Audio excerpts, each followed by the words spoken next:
नमस्कार विद्यार्थियों, श्री श्याम कॉलेज के ऑनलाइन क्लासेस में आपका स्वागत है।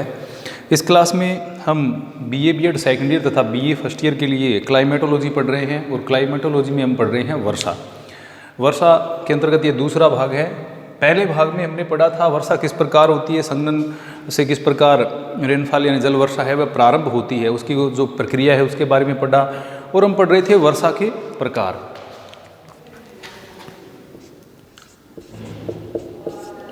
वर्षा के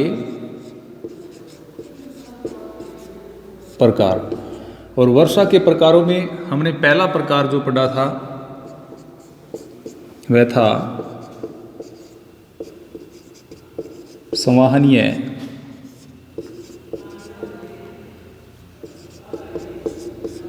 वर्षा यानी कॉन्वेक्शनल रेनफॉल।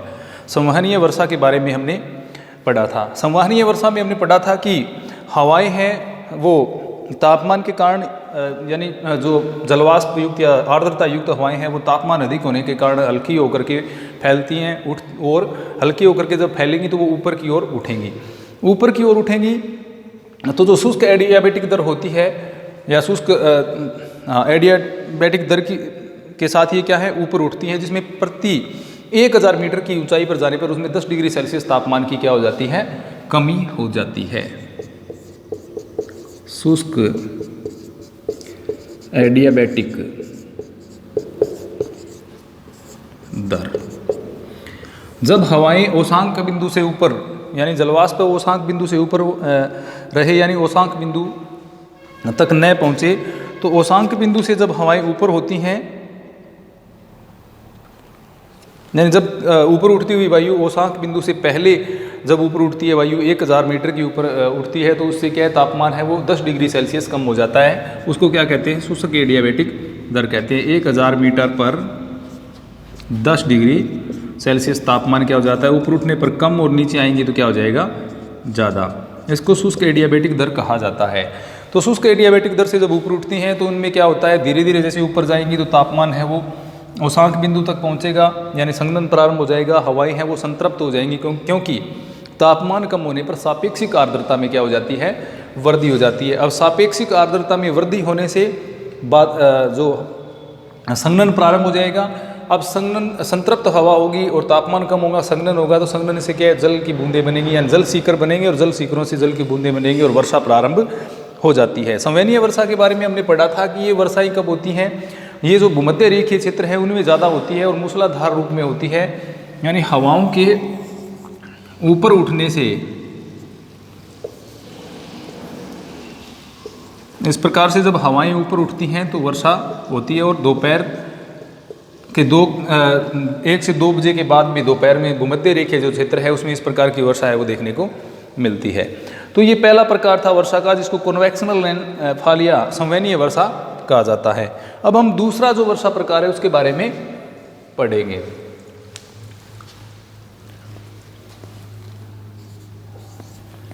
नंबर 2 है पर्वतीय या पार्वत्य जल वर्षा। पर्वतीय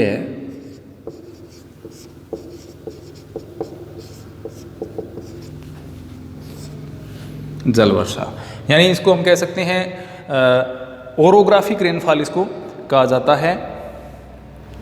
पर्वतीय जल वर्षा ओरोग्राफिक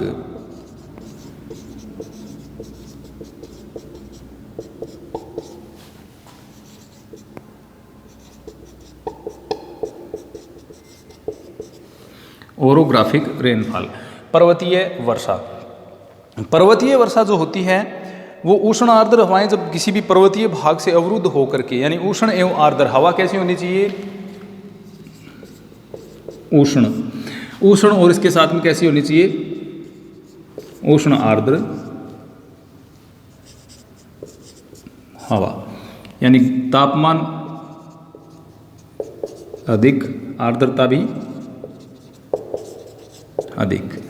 अब अधिक आर्द्रता वाली हवाएं क्या कहलाएंगी, आर्द्र हवाएं कहलाएंगी और उष्ण हवाएं यानी अधिक तापमान वाली हवाएं कहलाएंगी।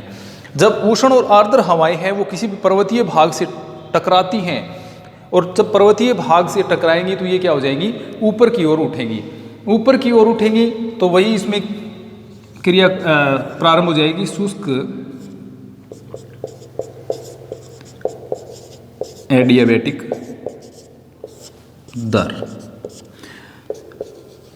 1000 मीटर ऊपर उठेंगी तो -10 डिग्री सेल्सियस। तो ये जब हवाएं पर्वतीय भाग से टकरा करके ऊपर उठती हैं तो ऊपर उठने से क्या होता है, अब जब ऊपर उठेंगी तो शुष्क एडियाबैटिक दर से क्या हो जाएगा, तापमान पतन हो जाएगा। शुष्क उष्ण आर्द्र हवाएं पर्वत से टकराकर ऊपर उठेंगी। ऊपर उठेंगी तो शुष्क एडियाबैटिक दर से तापमान कम होगा 1000 मीटर पर 10 डिग्री सेल्सियस। अब तापमान कम होगा, तापमान कम होने से तापमान कम होगा तथा सापेक्षिक आर्द्रता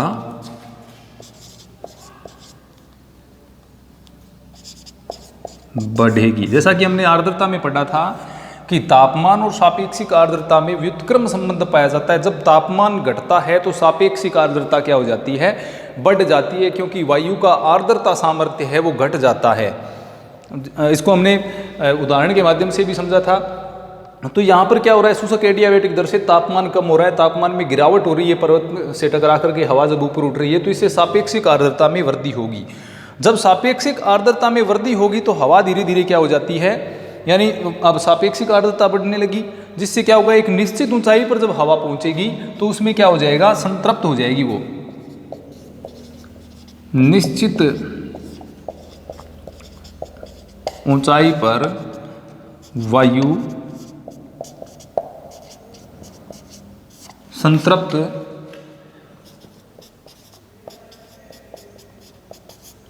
हो जाएगी। यानी एक निश्चित ऊंचाई पर जाने पर वायु क्या हो जाएगी, संतृप्त हो जाएगी। यानी उसमें आर्द्रता कितनी हो जाएगी, सापेक्षिक आर्द्रता उसमें 100% हो जाएगी। इससे ज़्यादा उसमें आर्द्रता ग्रहण करने की सामर्थ्य ही नहीं रहेगी। अब इस पर क्या होगा, यानी जब हवा संतृप्त हो जाती है तो उसके बाद भी हमने देखा था वर्षा, जब हमने पढ़ा था सामान्यतः वर्षा प्रारंभ कैसे होती है, तो संतृप्त होने पर क्या हो जाएगा, यहाँ पर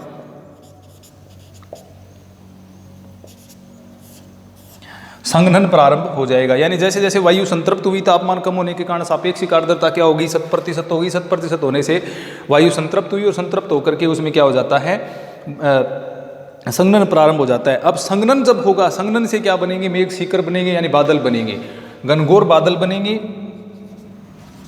घनघोर बादल छा जाते हैं। अब घनघोर बादल छा जाएंगे, उसके बाद में क्या हो जाएगी, वर्षा प्रारंभ हो जाएगी।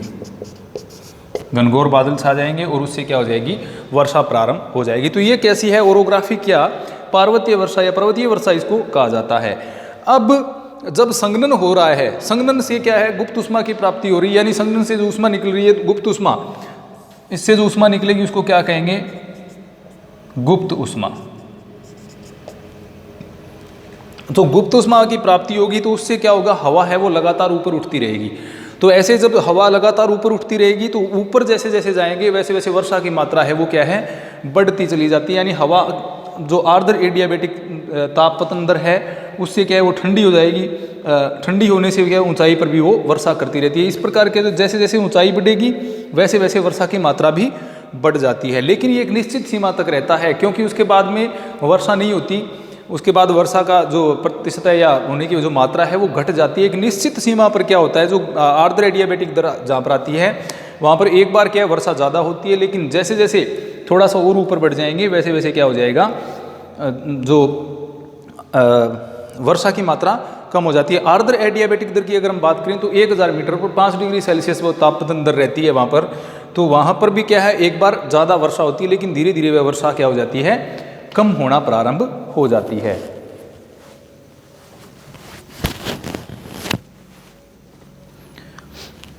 इसको चित्र के माध्यम से समझते हैं।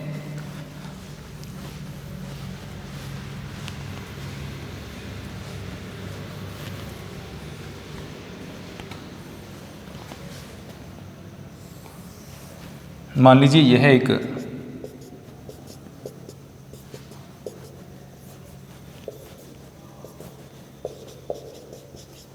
पर्वत है। अब इस क्षेत्र से हवाएं आ रही हैं जो इस पर्वतीय भाग के साथ में टकरा करके क्या होती हैं, ऊपर उठ रही हैं। ऊपर उठेंगी, उठना, वायु का ऊपर उठना। यहां पर क्या लग रही है, शुष्क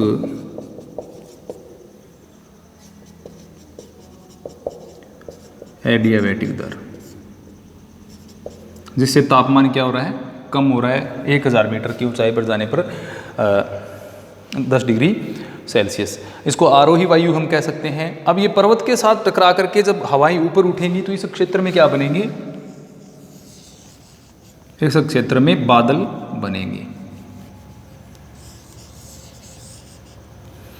अब यहां पर बादल बनेंगे तो इससे क्या होगा, ये जो क्षेत्र है ये वर्षा की प्राप्ति करेगा। तो अब ये जो पहला भाग है, यानी जिस भाग से हवाएं टकरा करके ऊपर उठती हैं वहां पर ये सर्वाधिक वर्षा की प्राप्ति होती है, वहां पर सर्वाधिक वर्षा होती है। अब जिस भाग से हवा जो टकराती है उसको हम क्या कहते हैं, उसको विंडवार्ड या पवनमुखी ढाल उसको कहा जाता है। तो ये वाला जो ढाल है इसका, ये क्या कहलाएगा, पवनमुखी ढाल इसको कहेंगे, या विंडवार्ड इसको हम कहेंगे। पवनमुखी ढाल है वो ज्यादा वर्षा की प्राप्ति करता है। अब पवनमुखी ढाल जो है इसके ऊपर सर्वाधिक वर्षा होती है, विंडवार्ड स्लोप इसको कहते हैं, विंडवार्ड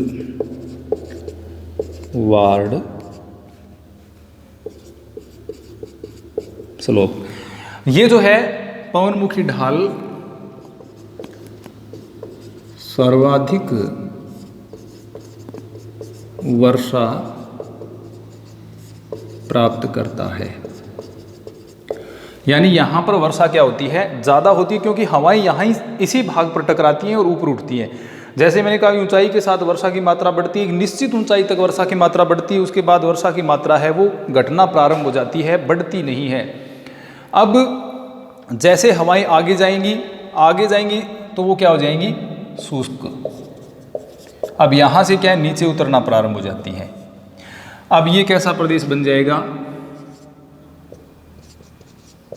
वृष्टि छाया प्रदेश, क्योंकि यहां पर हवाएं क्या है, नीचे उतरेंगी, और नीचे उतरेंगी तो वही शुष्क एडियाबैटिक दर की अगर हम बात करें तो हवाएं नीचे उतरेंगी 10 डिग्री सेल्सियस प्रति 1000 मीटर पर क्या हो जाएगा, तापमान है वो बढ़ने लग जाता है। इसको वृष्टि छाया प्रदेश कहेंगे। इसको हम क्या कह सकते हैं, इसको हम वृष्टि ढाल कह सकते हैं। यानी ये वर्षा वाला ढाल है और वो क्या है, वृष्टि छाया प्रदेश है जिसमें वर्षा नहीं होती है। तो अब जैसे जिस भाग के सारे हवा जो ऊपर चढ़ती है उसको विंडवार्ड कहेंगे। अब जिस ढाल के सारे हवा नीचे उतरेगी तो नीचे उतरेगी उसको पवन विमुखी ढाल के नाम से भी जाना जाएगा। ये वृष्टि छाया ये कैसा प्रदेश कहलाएगा, ये पवन विमुखी ढाल कहलाएगा। पवन विमुखी ढाल, यानी हम इसको कह सकते हैं कि ये पवन के विपरीत, मुंह के विपरीत ढाल है, ये लीवार्ड स्लोप। तो पवन विमुखी ढाल है वो किस में आ जाएगा, वृष्टि छाया प्रदेश में आ जाएगा, क्योंकि यहां हवा नीचे उतरेगी। अब हवा जब नीचे उतरेगी तो उसका क्या होगा, तापमान बढ़ेगा, और वो भी शुष्क एडियाबैटिक दर, और ये क्या हो जाएगा 10 डिग्री 1000 मीटर पर प्लस हो जाएगा कितना 10 डिग्री सेल्सियस, यानी तापमान बढ़ेगा। अब तापमान बढ़ेगा तो पहले जो सिचुएशन बन रही थी उसके एकदम विपरीत सिचुएशन बनेगी, यानी तापमान बढ़ेगा जिससे सापेक्षिक आर्द्रता में क्या हो जाएगी, कमी हो जाएगी। सापेक्षिक आर्द्रता है वो कम हो जाएगी। अब सापेक्षिक आर्द्रता जैसे जैसे कम होगी यानी शुष्कता बढ़ेगी। अब शुष्कता बढ़ने पर जो आर्द्रता सामर्थ्य है वायु का, यानी तापमान बढ़ने पर आर्द्रता सामर्थ्य बढ़ जाएगा और जिससे क्या होगा, विपरीत कंडीशन होती है सापेक्षिक आर्द्रता की। तो सापेक्षिक आर्द्रता क्या हो जाएगी, यहाँ पर आर्द्रता सामर्थ्य बढ़ेगा, सापेक्षिक आर्द्रता कम होगी। अब सापेक्षिक आर्द्रता कम हो जाएगी यानी शुष्कता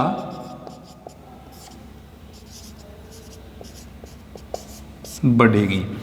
तो सापेक्षिक आर्द्रता क्या हुई, कम हुई, आर्द्रता सामर्थ्य बढ़ गया, जिससे क्या होगी, शुष्कता बढ़ेगी। अब जैसा कि हम जानते हैं कि जो वर्षा करने वाली पवनें होती हैं वो कैसी होती हैं, आर्द्र होती हैं। तो यानी शुष्क हवाएं होंगी। जब पवनें शुष्क हो जाएंगी तो क्या होगा, उससे वर्षा नहीं होगी, वर्षा नहीं हो पाएगी। तो इसी कारण जो पवन विमुखी ढाल होता है वो क्या कहलाता है, वृष्टि छाया प्रदेश कहलाता है, क्योंकि उसमें वर्षा नहीं हो पाती है।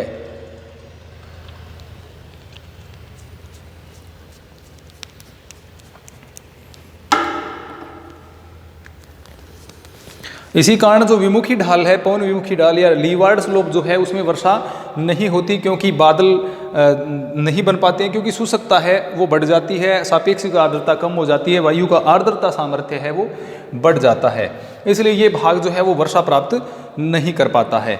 इसी कारण जो पवन विमुखी ढाल है वो वर्षा से वंचित रह जाते हैं, वर्षा नहीं होती। इसी कारण हम देख सकते हैं कि विश्व के जो अधिकांश वर्षा वाले क्षेत्र हैं, पर्वतीय वर्षा वाली जो क्षेत्र हैं, जैसे अगर हम बात करें दक्षिणी भारत के, अगर पश्चिमी घाट की हम बात करते हैं, पश्चिमी घाट पर्वत की बात करते हैं, तो उसका जो पवन विमुखी ढाल है उस पर वर्षा कम होती है, और पवन उन्मुखी या जो पवनोन्मुखी ढाल है जिसको हम विंडवार्ड स्लोप कहते हैं, उसके ऊपर वर्षा ज़्यादा होती है। इसी प्रकार हम उत्तरी अमेरिका का जो रॉकी पर्वतीय क्षेत्र है उसी की बात करें तो उसका जो पवनमुखी ढाल है वो ज़्यादा वर्षा प्राप्त करता है, और पवन विमुखी ढाल है वो वृष्टि छाया क्षेत्र में आने के कारण है वो कम वर्षा की प्राप्ति करता है। तो ये जो पर्वतीय वर्षा है उसके बारे में हमने पढ़ा कि पर्वतों के साथ में टकरा करके जब हवाएं ऊपर उठती हैं तो शुष्क एडियाबैटिक दर से उनका तापमान कम होता है, और तापमान कम होने की दर है वो 10 डिग्री सेल्सियस रहती है 1000 मीटर के ऊपर। अब जब हवाएं ऊपर उठेंगी तो उनका तापमान कम होगा, तापमान कम होने के कारण उनकी सापेक्षिक आर्द्रता है वो बढ़ जाएगी, क्योंकि उनका आर्द्रता सामर्थ्य है वो घट जाता है। आर्द्रता सामर्थ्य घटने के कारण सापेक्षिक आर्द्रता में वृद्धि हुई, जिससे बादल बने, और बादल बनने से क्या हुई, पवनमुखी ढाल जो है या वृष्टि ढाल जो है वो सर्वाधिक वर्षा की प्राप्ति करता है। अब जैसे हवाएं आगे बढ़ी वैसे वो क्या नीचे उतरना प्रारंभ हो गई। अब जब नीचे उतरना प्रारंभ हो जाती है तो शुष्क एडियाबैटिक दर से उनके तापमान में क्या होती है, वृद्धि होती है। तापमान में वृद्धि होने के कारण सापेक्षिक आर्द्रता में कमी हो जाती है, आर्द्रता सामर्थ्य है वो बढ़ जाता है, शुष्कता है वो बढ़ जाती है। इसके कारण पवन विमुखी ढाल लीवार्ड स्लोप किस में बदल जाते हैं, वृष्टि छाया प्रदेश में बदल जाते हैं। यहाँ पर वर्षा कम या कह सकते हैं वर्षा नहीं होती, यहाँ पर ये वर्षा नहीं करते हैं, या बहुत ही कम वर्षा की प्राप्ति जो पवन विमुखी ढाल है उन पर होती है। तो ये हमने देखा कि जो पवन विमुखी ढाल है उन पर वर्षा न्यून, और जो पवन उन्मुखी ढाल है उसके ऊपर सर्वाधिक वर्षा की प्राप्ति होती है। इसके उदाहरण अगर हम देखें, पश्चिमी घाट पर जो स्थित मंगलोर है वो 208 सेंटीमीटर की वर्षा प्राप्त करता है। यानी इस ढाल पर क्या स्थित है, मंगलोर 208 सेंटीमीटर वर्षा की प्राप्ति करता है। अब विमुखी ढाल की अगर हम बात करें तो यहां पर स्थित है बेंगलोर।